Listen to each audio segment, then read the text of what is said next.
You know, most musicians think that TV and film placements are the best way to make money in the music business if you're not touring or selling merchandise. Well, that's true, but did you know that over 50% of all the music in film and TV today comes from music libraries? Hi everybody, welcome to Gig. I'm your host, Mike Redman. Before we get started, please take a moment and hit that subscribe or like button so that I can continue to bring you information that will help you in your music career. I'm launching a 5-part series on Gig with Mike Redman all about music libraries. We'll explore this fascinating industry and you'll learn how to take advantage of this opportunity. My first guest is Adam Taylor, president of APM, Associated Production Music, a very successful music library. So as always, let's jump right in. Well, hi Adam, how are you doing today? I'm good, Michael. How are you? I'm great. I wanted to start this podcast. This is part 1 of our 5-part series. And I spoke to a couple of your executives, Sarah Scarlatta, VP of Content, Edwina Chin, who's VP of Strategy, and also talked to some of your contributors and library owners in their own right. I think all in all, we have a great overview in this series coming. But I wanted to start with you because obviously you are the guy at the top of this little food chain. And I wanted to start with some basics, but I thought you might have a great way to describe it. So could you explain what a music library is and why it's important to the industry? Oh, you have like 2 hours? Yeah, exactly. So, if you want to license commercial music, you have to get the permission of the record company and sometimes artist approval. You also need to go to the publisher and sometimes need artist approval on the writer side. In these days, there are multiple writers on tracks. You have to go to multiple writers, multiple publishing companies. It isn't very easy. And no matter how much you want something, it doesn't mean you could necessarily actually get the rights. Mm-hmm. And then also, it can be quite expensive.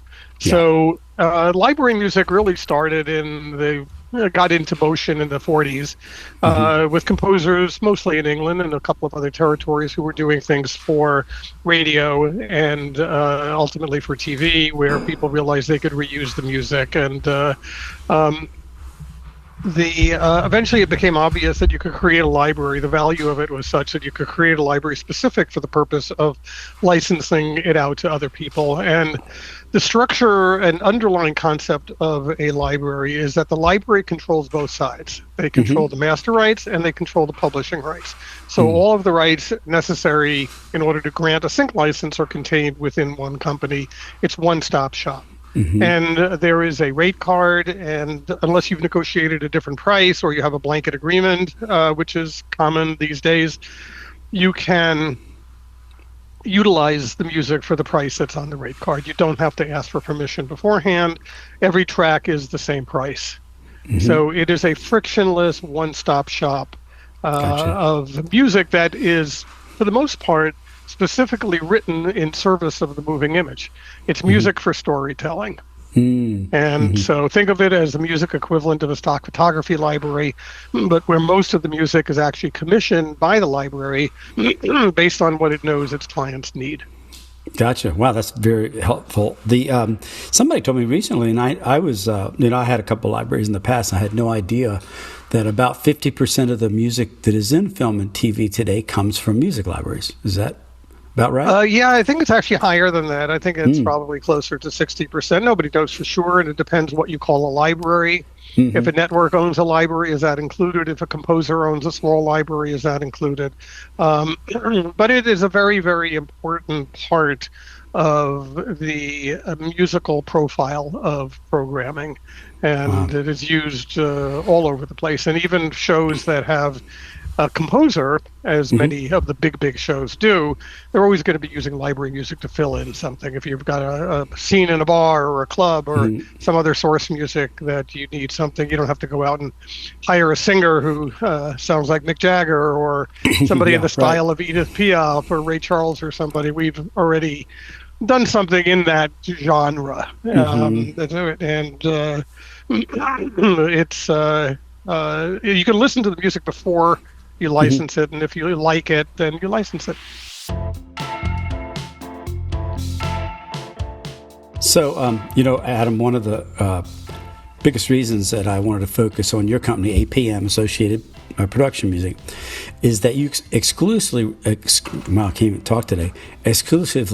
represent music libraries. Would you explain the difference between the exclusive and the non-exclusive music licensing today? Sure. So when we started in 1983, we were set up in order to represent libraries that were owned by our parent companies in the United States and Canada.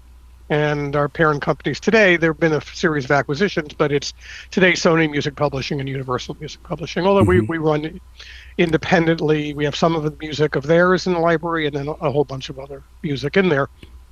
The whole nature of it was set up to be an exclusive representation of something. If you want the music, this is where you go to. You negotiate your price or you pay the rate card, but you know what you're getting and you have no issue with it. There's no conflict or anything.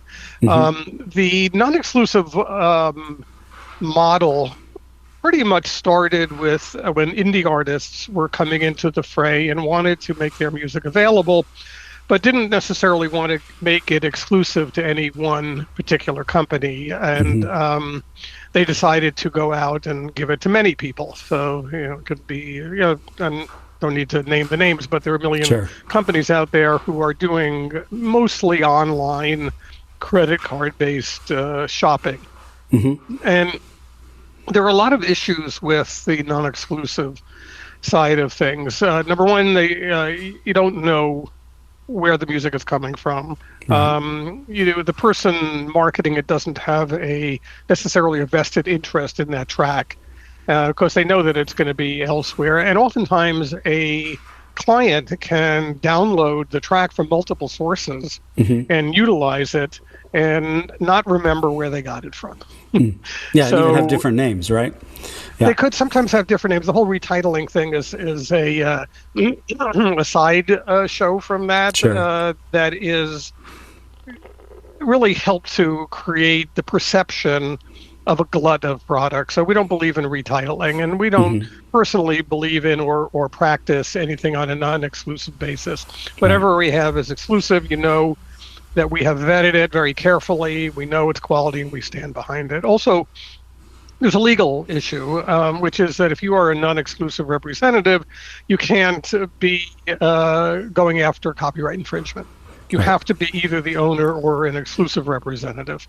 So most of the networks and the studios won't work with non-exclusive suppliers for those reasons, because they don't know who's going to be able to protect them, and they don't want to necessarily trace down the owner of the writer of the music and hope for protection from there. And what are they going to do with the composer if they need to be indemnified? Take his guitar, so what are they going to do? So take his guitar.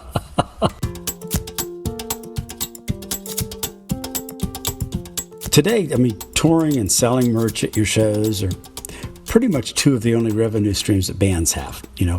Would you talk for just a moment about the opportunity that exists for people that are very prolific, have a lot of really great music as a revenue stream, because, it's very important today. Sure. There are very few songwriters and artists who are going to be fortunate enough to be extremely successful on a commercial level. Even if you get a deal signed with a record label, they only have the resources to promote a small percentage of the people they sign up, and similar thing with publishing companies. And it's incumbent in this world that we live in today for artists to take control of their destiny. And that means to really examine all of the potential revenue streams that are out there and to decide which ones they're interested in. But I think it's important to have multiple legs to stand on. I think it's incumbent upon artists to work in all of those. And so library music is a very interesting, unique set of revenue streams that doesn't conflict with anything else. And so you write for a library, or you have a track that you have licensed to a library, because that does happen with indie artists today. And we have music, most of our music we either own or control exclusively in perpetuity, but there's a lot of indie artist music. We have an indie artist library called Kinetic that is shorter term deals with independent artists. And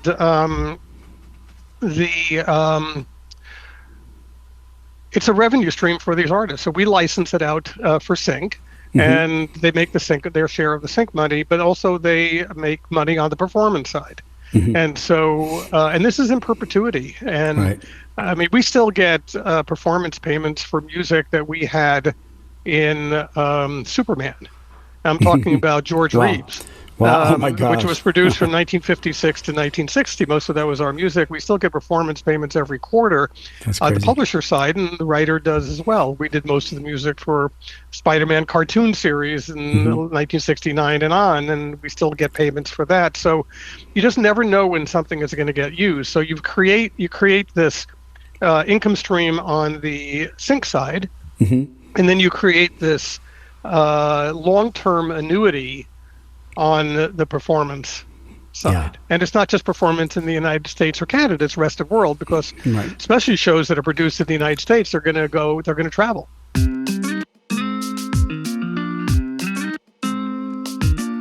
Somebody else told me the other day I was talking to, and they said that the library music is totally saturated. What's your take on that? You know, everything is saturated these days everywhere in the world on everything. There's an abundance of choice. There's a paradox of choice, perhaps. And it is true that there is a lot of music out there. What we find is that the quality speaks. Right. So if you are a good writer, good producer, you know, if it's well written, well produced, you have a better shot at things. If you take the time to understand the marketplace and see what people are using, check out the music on the websites of libraries, of what's getting put into TV and film and video games and things, combined with having your own style. We don't need somebody who just can do the same thing as everybody else. The people who have their own vision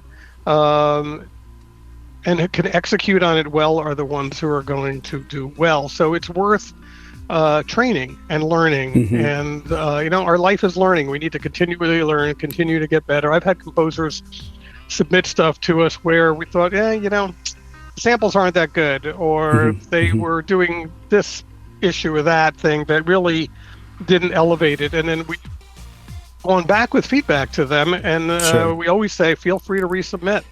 And there are many times when somebody has taken the time to resubmit, and then we have taken their music into the library or recommended them to one of the libraries we represent. A little side story on that was told to me by a gentleman named Peter Cox.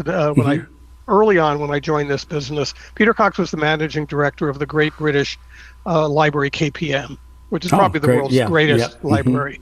And we are lucky enough to be the exclusive representative of KPM in the US and Canada.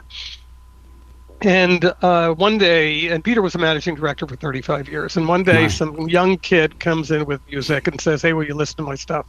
And Peter did, and he got back to the guy and he said, your music is great, your samples are terrible. Here's some money, go buy some new sample packs and come back to me. That's cool. And and he did, and his music was put into the library, and his name is Harry Gregson Williams, and he's one of the great film score, A-level film score composers in Hollywood. And so that's how he got his start, at least according to what Peter Cox told me. And his brother Rupert, who did The Crown, the first season of The Crown, and many, many other shows, got dozens of albums from him. So these are ways to get started and ways to create an ongoing legacy and revenue stream for yourself and your family.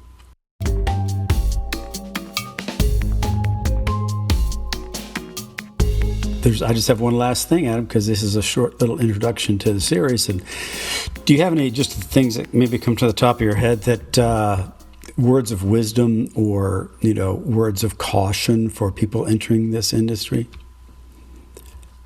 Well, it's a good question. I think, as I said just now, Mm-hmm. quality, really work hard on the quality on how you're doing. If you need to partner up with people to take care of an area that may not be your area of specialty, I think that's a good thing to do.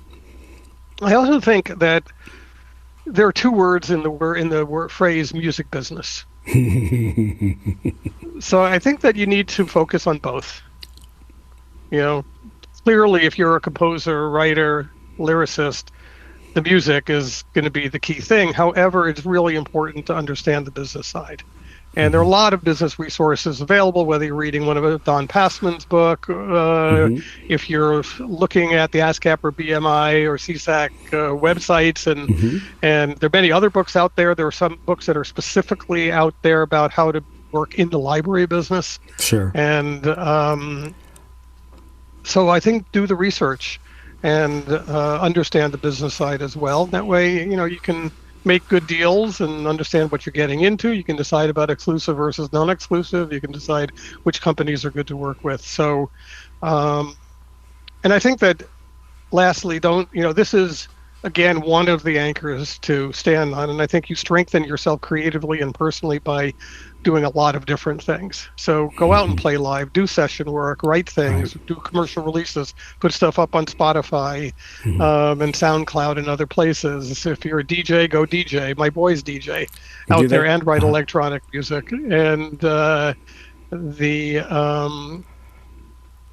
try to just develop a wide set of areas where you can make money. And the last thing I'll say is Mm-hmm.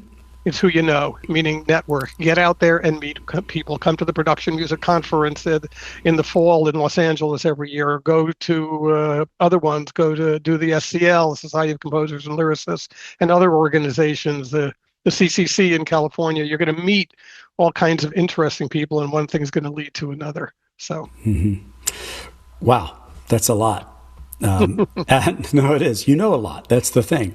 Adam, thank you so much for it's always so much fun talking to you. I just appreciate I'm glad you my guys are having great pleasure. weather. Thank you.